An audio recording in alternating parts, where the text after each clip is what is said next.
இன்னைக்கு எத்தனையோ கிறிஸ்தவ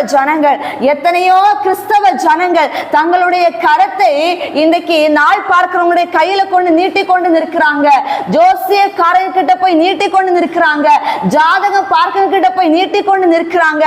குறி சொல்லிகளோட போய் நீட்டி கொண்டு நிற்கிறாங்க. கிறிஸ்தவ ஜனங்கள், ஆவிக்குரிய சபைக்கு போகிற ஜனங்கள், என் இயேசு எப்படிப்பட்டவர் என்று அறிந்து கொண்ட ஜனங்கள். அதை பார்த்து கர்த்தர் சொல்லுகின்றார், உங்கள் கரத்தை நீங்கள் நீட்டுகிறீர்கள் அல்லவா, அந்த நீட்டப்பட்ட கரத்தில் இருந்தே நீங்கள் தீமைகளை தான் பெற்றுக்கொள்ள முடியும். ஏனென்றால் கர்த்தருக்கு நேராக ஒரு கரம் நீட்டப்படுமானால் அந்த கரமானது கர்த்தரால் நன்மைகளை பெற்றுக்கொள்ளும். இந்த உலக மனிதர்கள் சொல்லுகின்ற மாயையான காரியங்கள் மீது மூட நம்பிக்கைகளை வைத்து எந்த மனிதன் அதனை நம்பி இப்படிதான் என்று வாழுகிறானோ, இப்படிதான் என்று நடக்கிறானோ, அவனுடைய வாழ்க்கையில இருள் மட்டும்தான் வெளிப்படும்.